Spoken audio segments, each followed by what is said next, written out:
Hey, it's your buddy Peace and Harmony with you here today. We're going to focus in on a viewer question, and that is regarding a covert narcissist spouse. And she has been involved in a painful relationship. Painful because the relationship with this individual is kind of gone cold, it's gone south. There's not a lot of spark, passion, and really the main thing is it's a breakdown of communication. It's a stonewalling effect from this covert narcissist spouse. So I want to zoom in on this viewer inquiry, really on how to not only understand this individual, but understand why, because I think that's the most perplexing question. Is it the question of why? Why is my spouse treating me like this? Why is the covert narcissist treating me like this? Because I had done nothing really to deserve this.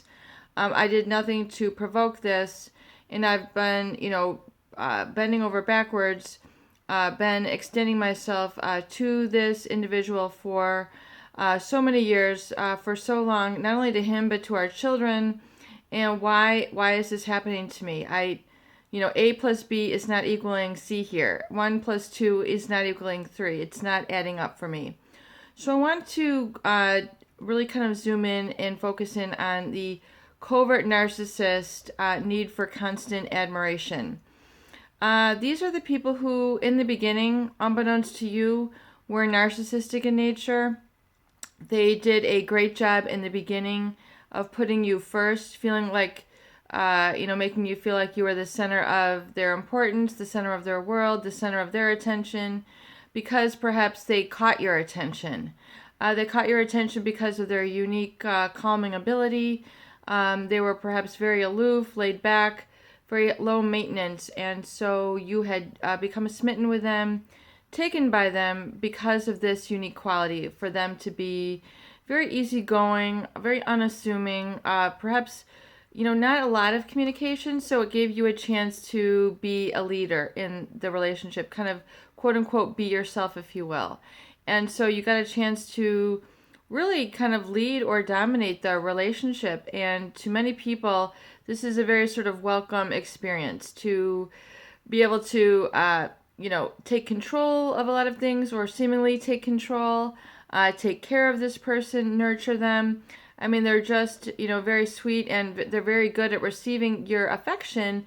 And so a lot of people do feel a sense of being needed, very much so in the beginning of their relationship. They can find a lot that they can really sort of be themselves with this person, take care of them, clean their house, make their dinner, take the helm with raising the children, determining the religious direction of the family, what have you. So the covert narcissist is actually very attracted to those people with this high energy.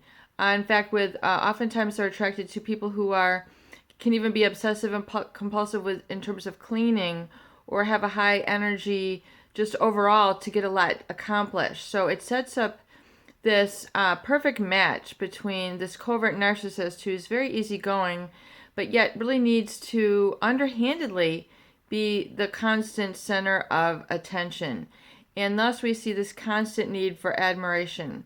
So unbeknownst to you, you would probably sort of, you were cajoled by this person to receive an indirect sort of admiration, or, putting them up on this pedestal. So even though you did this in the name of love, you did this in the name of really creating your value in the relationship. What in essence you were doing, especially this is really discovered and really sort of felt over time, is that by doing all of this work for them in the relationship, you were giving this constant attention and admiration to them. So your admiration of them and their qualities were being expressed by all these sort of, it can be very codependent type of behaviors, where you're doing more than is required, more than generally is expected in relationships, and you're really taking the weight or the burden of, the responsibilities in the relationship. And then what ends up happening in this constant need for admiration is that this person then essentially gets off the hook for being accountable. Accountable to you, accountable to other people in the family, or accountable to other people in the workplace, because they've sort of created this position for themselves to be above others, superior to others. And really then coupled with a lack of empathy, they're not really going to be open-minded to what you have to say, have an open heart, and really kind of receiving what you have to say, or changing their behavior when expected of them or requested of them. So this need of admiration is can also be seen when they withdraw or they retreat. You're then having to go above and beyond to go to see how they're doing. What do you want for dinner? Where are we going to take the vacation this year? So you're inadvertently giving this constant need of proactivity, admiration to them. You're always having to be the leader, always having to meet them more than in the middle. And unbeknownst to you, and I think this is where it becomes very painful, is you realize that not much of that has been reciprocated to you in your needs. Your needs haven't been attended to. The person hasn't come out of their throne and then coming to you to see how you're doing, what you need, giving you the guidance where you might need it, giving you the attention where you might need it, providing the sensitivity to you where you might need it.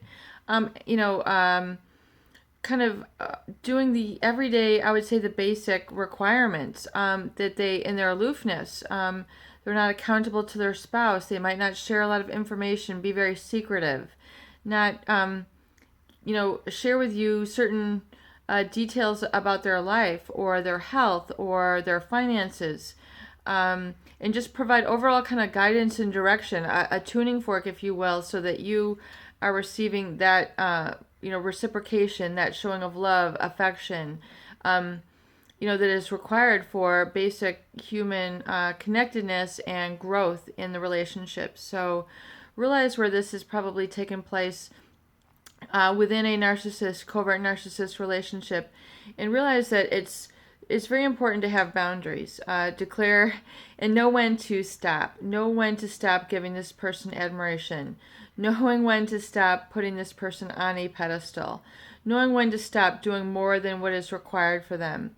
Knowing when to stop sacrificing so much of your own needs, your destiny, and stop subjugating, stop repressing your needs inadvertently to satisfy theirs, because chances are it has become an imbalance for yourself in the relationship, and it's caused you to feel sort of emptiness and anxiety inside, because you've lost connection with your own values and your own need for communication and being recognized and mirrored in a healthy narcissistic manner with this type of individual.